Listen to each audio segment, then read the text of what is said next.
But to what sounded at first hearing, like a big victory for the United States. A US missile has killed the head of Al-Qaeda, Ayman al-Zawahiri, who took over the Islamist terrorist group after Osama bin Laden was killed a decade ago. Now, justice has been delivered, and this terrorist leader is no more. Now, Zawahiri was undoubtedly evil, right? He was actually a paediatrician in Egypt. Oh, nice guy. In fact, he became an Islamist radical. He was arrested after Muslim radicals assassinated Egyptian President Anwar Sadat in 1981. But he was acquitted, and he later teamed up with Osama bin Laden and is accused of helping to plan Al-Qaeda's terror attacks in 1998 of US embassies in Kenya and Tanzania, and the 2001 terror attacks in the United States that killed around 3,000 people. So he deserved to die, and Biden, who looked really frail when he announced his kill, struggled to read his words, mangled his sentences, made a big claim in trying to sound tough. Now we have eliminated the emir of Al-Qaeda. He will never again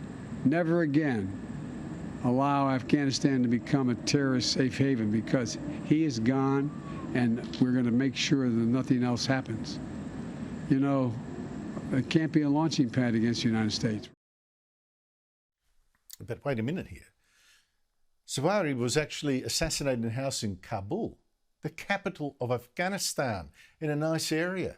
A house reportedly linked to an advisor of the second in command of the Taliban government. So it sounds to me that Afghanistan is becoming a haven for terrorists. Maybe not quite that safe, but the Taliban is not just once more in charge of Afghanistan after Biden's disastrously rushed pullout of US troops, but is once more protecting Al-Qaeda and who knows who else. Joining me is Australia's top writer on foreign affairs, Greg Sheridan of the Australian newspaper. Greg, great to see you. How significant is this assassination? Well, Andrew, it's a useful thing. It shows that America can strike. And in a period of a couple of weeks where Biden has never looked more doddery, confused, hesitant, incompetent and hopeless, at least it shows that it can still be dangerous to be an enemy of America's. But I think the implication in your intro that the Taliban is sheltering Al-Qaeda is undeniable. Well, absolutely. It's incredible, isn't it?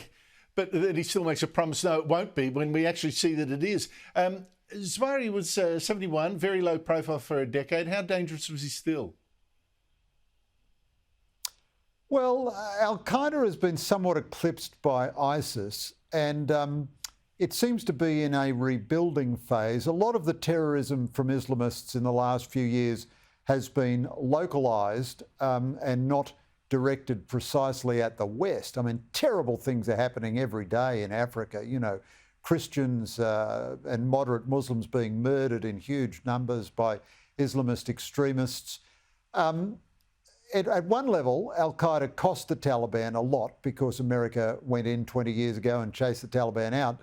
But on the other hand, the ultimate victory of the Taliban allowed them to say that they had vanquished and beaten and defeated the United States, and the inability of the United States to set up a functioning government that it could ally with in Afghanistan remains a grave strategic defeat for United States power.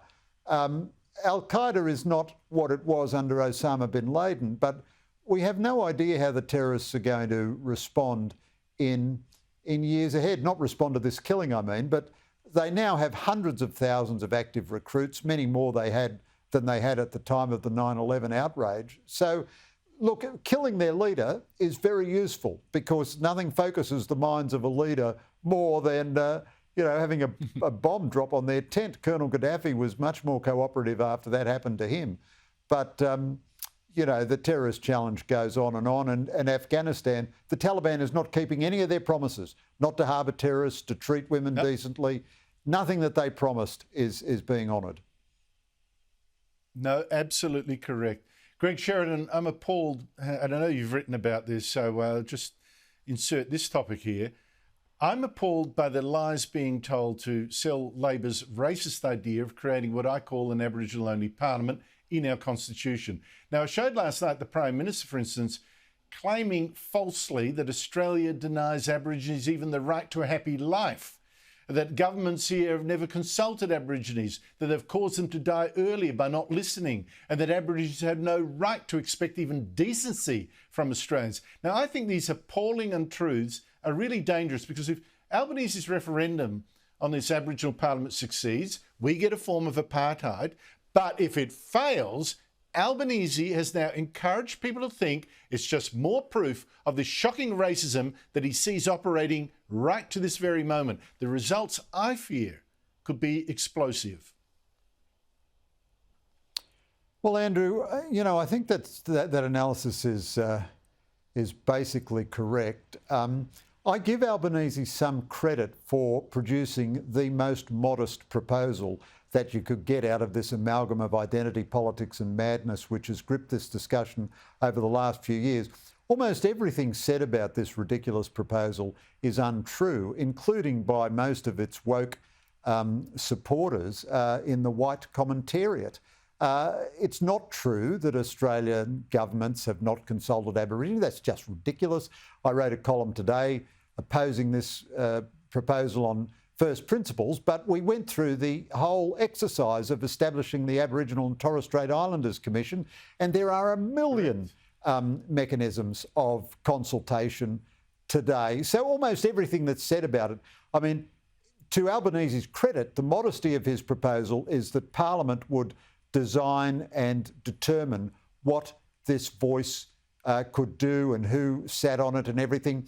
But if it can do that, then it could do that tomorrow. So if there is some gap in consultation, then just set the thing up tomorrow and don't go anywhere near the Constitution. But I think, I don't want to sound too pro-Albanese here, but I think Albanese... I just want to pick up on something, put something to you before I run out of time.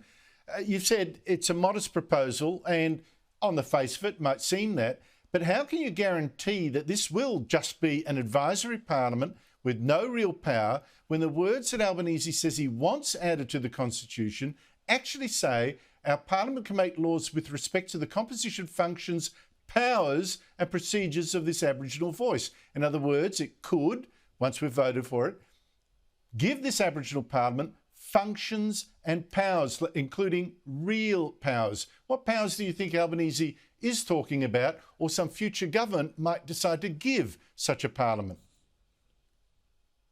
Well, I'd make a couple of points about that, Andrew.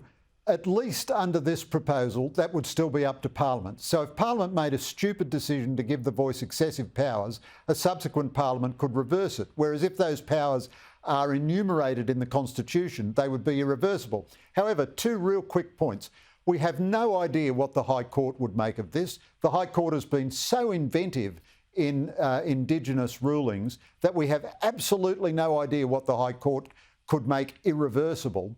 But secondly, whereas I would persist in giving Albanese some credit for getting the least terrible version of this this very bad proposal that he can, why has the Liberal Party not simply opposed the idea of a race-based provision in principle? We're still getting both Peter Dutton and David Littleproud and all the rest of them saying, we want to see the detail. You don't need any detail about a race-based provision in the Constitution to oppose race-based provisions in principle. And in my opinion, the failure of the Liberals to do this Greg, is what has led us into this madness. No, you're being unfair. They want to see exactly how racist they should be. Give them some credit. How racist and how dangerously racist will this be? We'll be a little bit racist, but we won't go the whole hog. I mean, it's just nuts. Greg Sheridan, your piece today, magnificent. Thank you so much for your time.